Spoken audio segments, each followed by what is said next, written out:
La investigadora Georgina Torello publicó a principios de 2019 una exhaustiva investigación sobre los orígenes del cine mudo en Uruguay, que indaga sobre producciones históricas como Almas de la Costa, Del Pingo al Volante y El pequeño héroe del Arroyo de Oro. El ensayo se titula La conquista del espacio y fue publicado por el sello Yaugurú. Desde el 20 de noviembre, la investigación salta del papel a la sala de exposiciones del Teatro Solís con la muestra Nitrato Oriental. El público puede apreciar una atractiva exposición de aparatos antiguos de filmación, linternas mágicas, programas de mano, afiches, fotos y varios objetos de las primeras imágenes móviles del cine en Uruguay. Nitrato Oriental, Precine y Cine Silente en Uruguay 1850-1932, con la curaduría de Torello y Ricardo Boglione, ofrece un recorrido de la llegada del cine al país, primero a través de la aparición de linternas mágicas y luego con el arribo de la invención de Edison y los Lumière, propiamente dicha, y de su desarrollo local a lo largo de 3 décadas. Nitrato Oriental puede verse en Sala de Exposiciones Estela Medina del Teatro Solís hasta el 7 de marzo de 2020.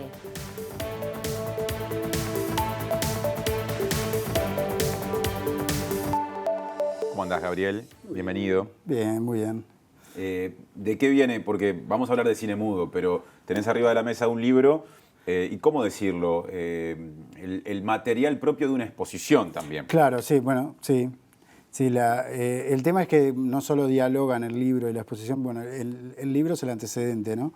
El libro es de La conquista del espacio que escribió Georgina Torello, que es un ensayo formidable sobre la historia de la prehistoria, digamos, del cine uruguayo, pero va un poquito más allá, porque va hacia la noción de precine y también de muchas cosas que tienen que ver con la forma de acercarse a las imágenes, no solo del comienzo del siglo XX, sino del siglo XIX, de la segunda mitad del siglo XIX. Precine, dijiste. Claro, sí, lo que se identifica como precine vendría a ser aquello que existió antes de los biógrafos y algo que la mayoría de los montevideanos, ignoramos absolutamente, es que en las últimas décadas del siglo XIX se habilitaban, había unas casas, se llamaban cámara oscura, Ajá, donde se proyectaban diapositivas o el uso de linternas mágicas también, donde se veían imágenes, o sea, de repente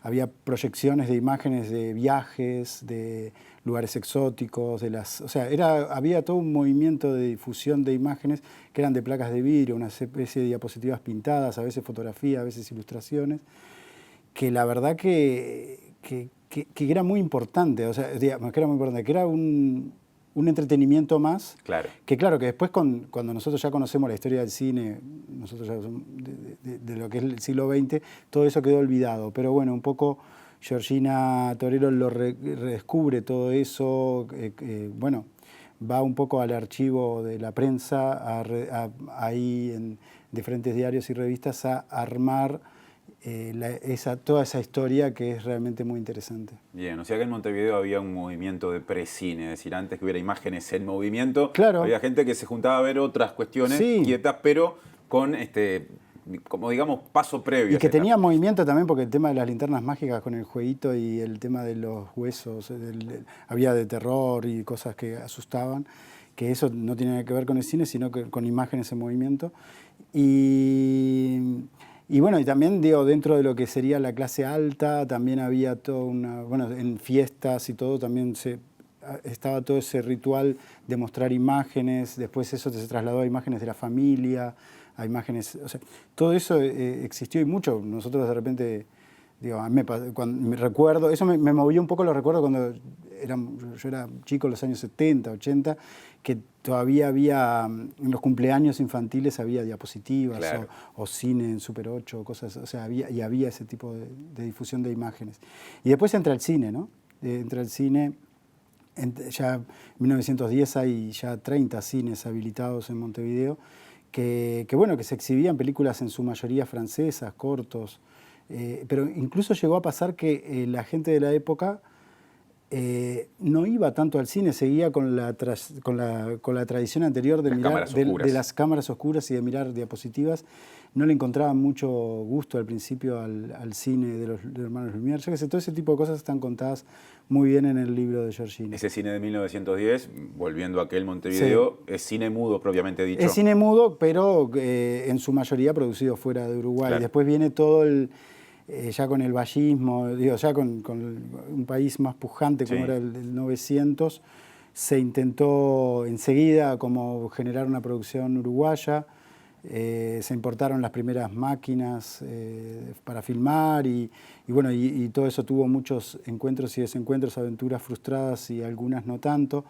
Lo que hace Giorgina Torello, que es muy interesante, es al investigar en los diarios y en las páginas sociales de los diarios sobre todo, es encontrar rastros de películas de las cuales no teníamos ni idea, claro, que se filmaron y que no sucedieron, o de que se filmaron y se perdieron los nitratos, que ni siquiera están...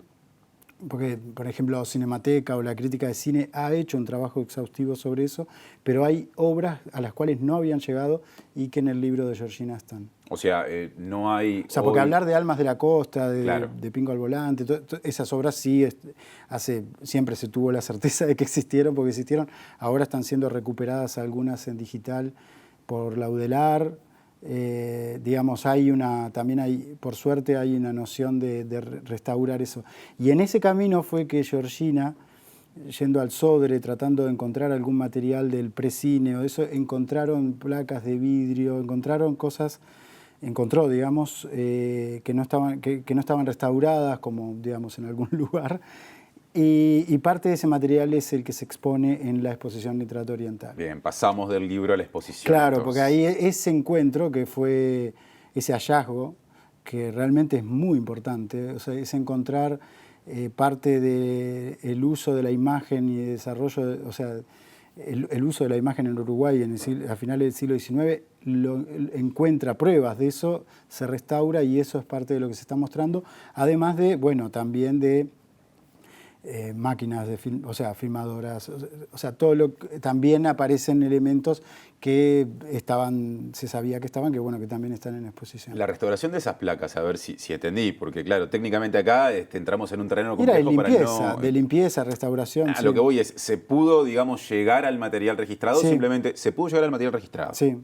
Bien. Y entonces eso identifica que eso no solo ya sabía que había existido por lo que ella investiga. Sí, por la documentación escrita, exacto, por ejemplo. Y después encontrar, bueno, en todo el relevamiento que hizo aparecen afiches, o sea, todo lo que tiene que ver con promoción del cine, claro, la publicidad, las páginas en diarios y todo un montón de cosas, que también eso forma parte de la exposición. Me quedé pensando en lo que decías hace un rato de las familias de clase alta, ¿no? Y cómo en todos los tiempos vuelve a plantearse la cuestión del acceso a las tecnologías. Es decir, estamos hablando de las tecnologías de punta de aquel tiempo. Totalmente. Y de cómo llegaba todavía en ese tiempo inicial, mucho antes de que los cines estuvieran en los barrios, muy poca gente a esas cámaras oscuras, ¿no? Exactamente. Digamos, sí, a nivel de la primera producción de cine mudo uruguayo, tiene que ver, también están las grabaciones, o las primeras grabaciones que hizo Félix Oliver también, pero sí, está vinculado a gente de clase alta y también a cuestiones de gobierno. O sea, claro, una de las primeras filmaciones que se hacen formalmente es tiene que ver con la asunción de Valle y Ordóñez de 1904, por ahí, no recuerdo bien el año así. Si no me equivoco, la primera presidencia, pero la primera presidencia 3 al 7. Claro, por ¿no? ahí hay una, y bueno, y ahí vienen unos argentinos a filmar, porque era muy importante, bueno, se entendía ya que era simbólicamente muy importante el uso de la imagen que iba a ser. Entonces había gente que bregaba por eso y bueno, digamos, sí sería importante, ¿no? Claro. Lo bueno es que tenemos esos, que quedan y sobreviven algunos, que es de un valor patrimonial y simbólico súper importante. Todo lo que me has contado, inclusive este ejemplo de cómo se registró, se documentó visualmente la asunción de José Valle Ordóñez, me conecta todo el tiempo con el concepto del cine o los registros documentales. Es decir, supongo yo que la ficción es un paso bastante posterior. Y empieza por ahí también, pero es un poco posterior.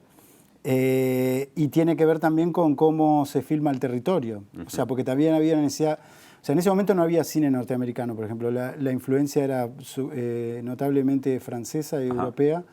Los norteamericanos empezaban a entender que por ahí podía pasar... O sea, por ejemplo, cuando se veía acá imágenes de Estados Unidos, se veían de las cataratas del Niágara o de algunos lugares como exótico, como pintoresco, como se podría ver en una selva africana o de la India. O sea, Estados Unidos era un lugar exótico. No ocupaba el lugar en el mundo no que ocupó ocupaba después de la Primera Guerra Mundial. No, para nada. Pero sí lo empieza a ocupar y empieza justamente con el auspicio de revistas, el auspicio y tratar de fomentar la producción panamericana de imágenes, cosa que después se va hacia otro lado porque terminan ellos siendo solamente los dueños de ese patrimonio, en cierto modo. Y acá ya empieza a haber voces, incluso desde algunos diputados o alguna gente que ya estaba pensando en ese tema, como de la necesidad de cuidar y preservar una imagen, la imagen propia. Y bueno, y ese es todo un debate también, claro, que aún hoy yo creo que hay algunas actas relevadas o algunos debates relevados por Georgina en algunos diarios de la época de 1900, ahí te estoy hablando de 1915, por ahí, alguna editorial de alguna revista, que si le haces una pequeña traslación al hoy, es más o menos la misma imagen, la misma polémica que se puede tener con Netflix, por ejemplo, con cuánto se acepta o no todo ese juego que hay entre la imagen que uno genera o la que viene de afuera. Sobre el cierre, Gabriel, vamos a repetir el nombre del libro para quien de repente no lo conocía hasta hoy. El libro se llama La conquista del espacio, lo escribió Georgina Torello y está publicado por Editorial Yaguro. Bien, ¿y la exposición dónde se puede apreciar? La exposición es en el Solís. Bien. Se llama Nitrato Oriental y está hasta marzo, o sea que hay tiempo de verla, pero realmente es muy interesante. Gabriel, gracias por la columna de hoy, te esperamos el viernes que viene. Bueno, gracias a vos, Martín.